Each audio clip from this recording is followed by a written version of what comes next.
You are standing at a gas station at 11:47 at night and your card just got declined for a $6 energy drink.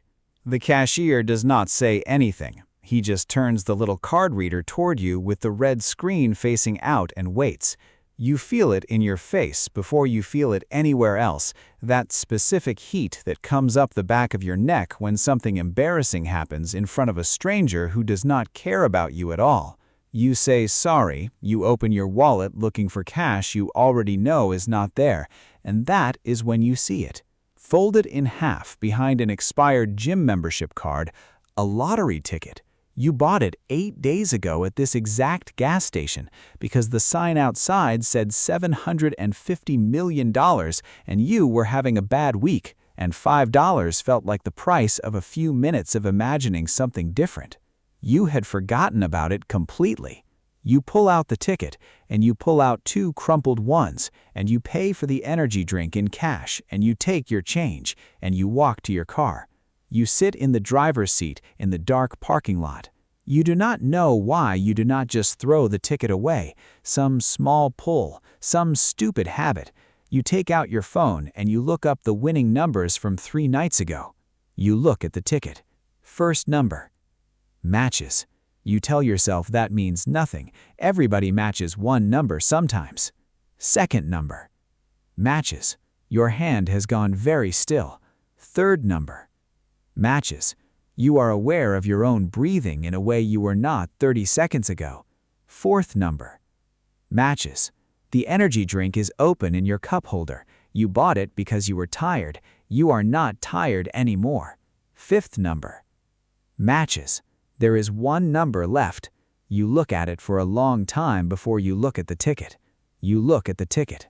You are sitting in a gas station parking lot at 11:52 at night with a declined card and $2 in change in your wallet and a piece of paper in your hand worth $750 million.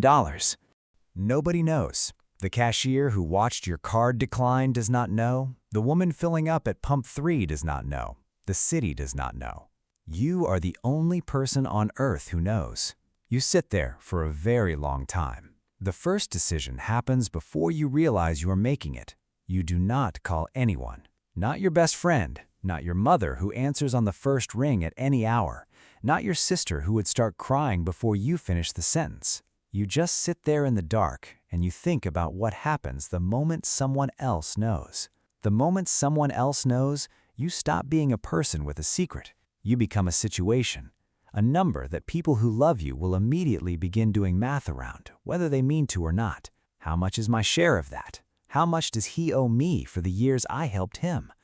How much is our friendship worth to someone who never has to worry again? You put your phone face down on the passenger seat. You start the engine. You drive home. You do not tell anyone. That night, you do not sleep. You spend 6 hours learning words you have never needed before.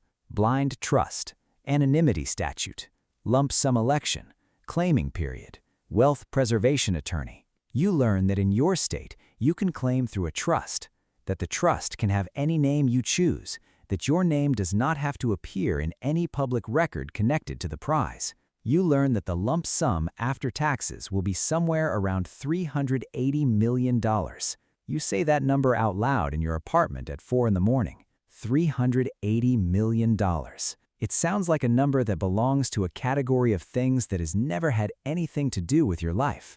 Until now. You go to work the next morning. You make coffee in the break room. You answer emails. You eat the sandwich you packed on Sunday. Someone mentions the lottery. $750 million and nobody claimed it yet. Can you believe that? You say, wow. You say, that is crazy. You take another bite of your sandwich. Nothing shows on your face. You did not know until that moment that you were capable of that. You claim it 15 days later. The trust is named Aldercrest Holdings.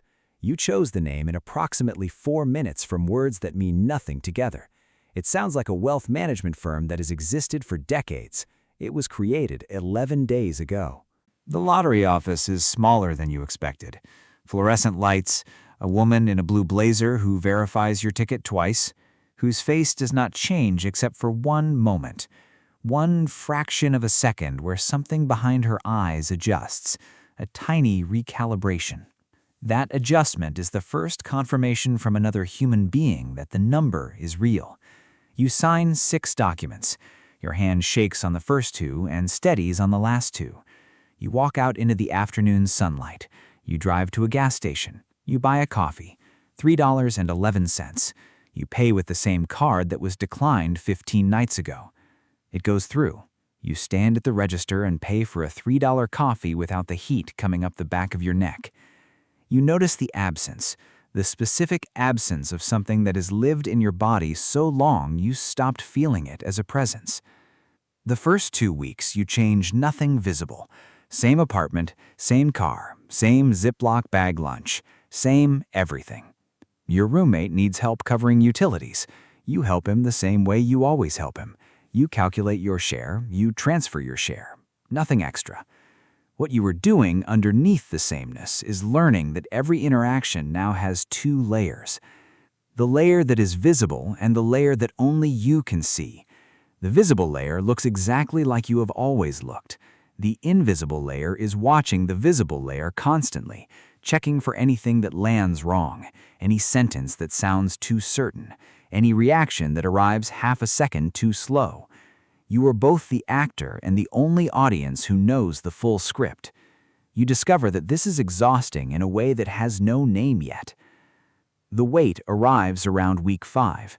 Your best friend calls on a Thursday night, stressed about money, the regular kind, the kind you have both been the regular kind of stressed about your entire adult lives.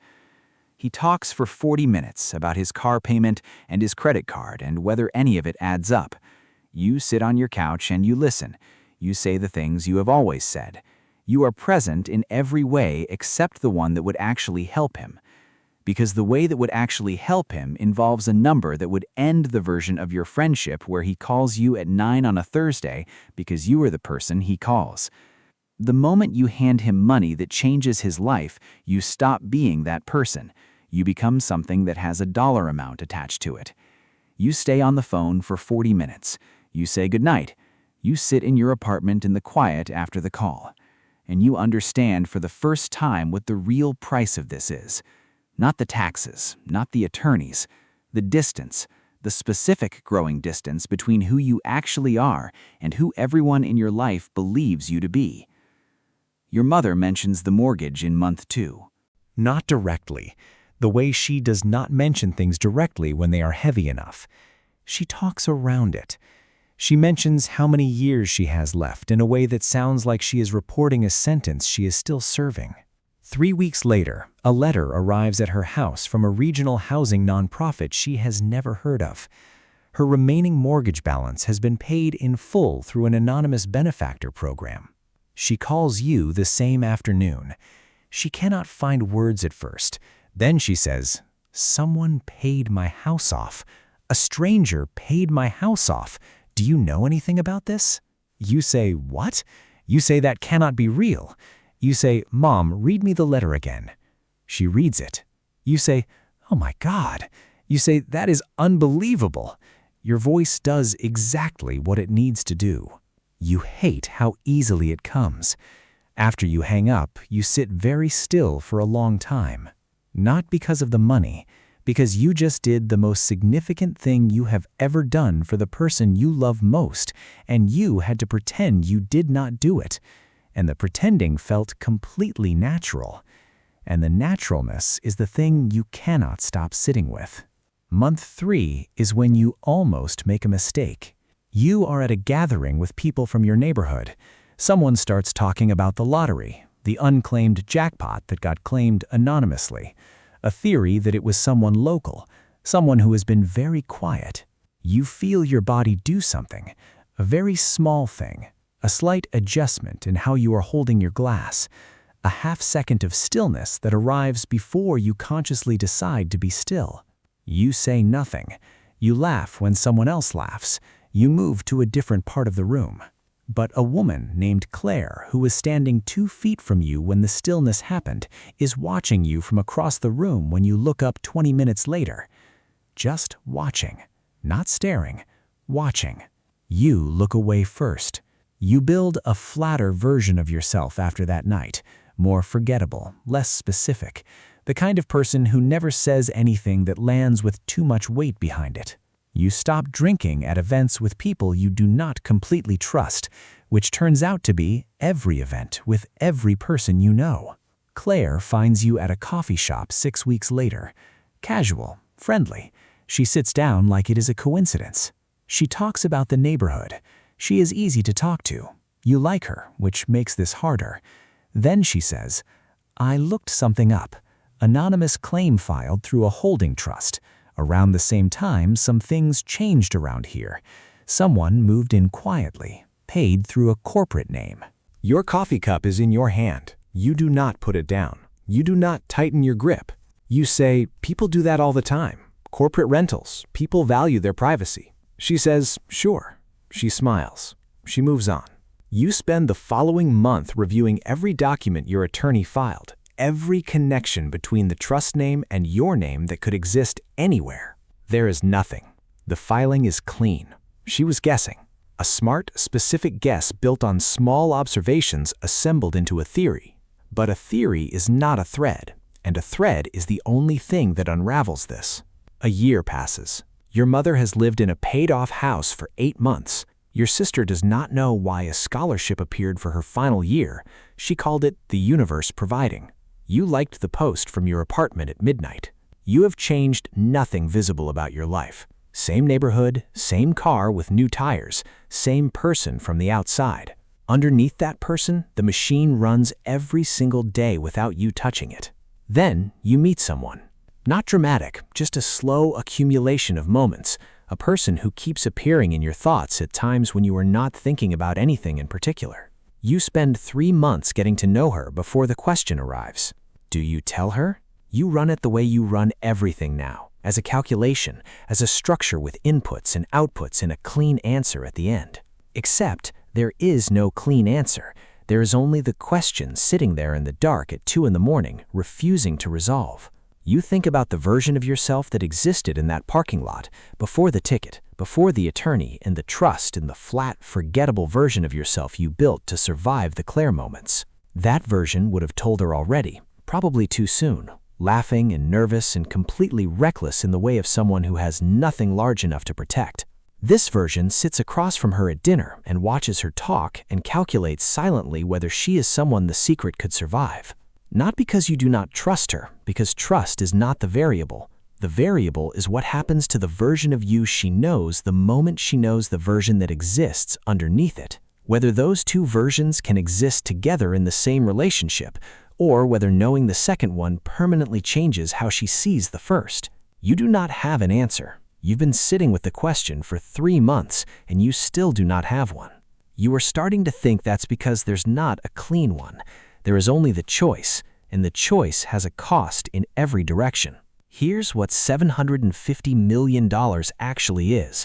Not the number, not the passive returns or the anonymous payments or the trust with the name that means nothing. It is the performance that never stops. It is your mother's voice on the phone the day she got the letter, the specific sound of her voice past the point of crying, and what you said into the phone while she made that sound. It is 40 minutes on a Thursday night listening to your best friend talk about his car payment while you sit on your couch saying nothing. It is Claire watching you from across the room, and every version of Claire that comes after her in every room you will ever stand in for the rest of your life. It is the person across the dinner table from you right now who knows you and does not know you at all. And here's the only question that matters. If you could go back to that gas station parking lot, ticket in your hand, declined card, energy drink going warm in the cup holder, knowing what the silence costs, knowing about the Thursday phone calls and your mother's voice and Claire watching you from across the room, knowing about the person at the dinner table who loves a version of you that is real and is also not complete, would you make the same decision? Would you fold the ticket back into your wallet, pay for the energy drink and coins, walk out into the parking lot like a completely different person is now wearing your body? Would you do it again? Or was the first rule of the rest of your life the one thing you would undo? This story is fictional and created for educational and entertainment purposes only.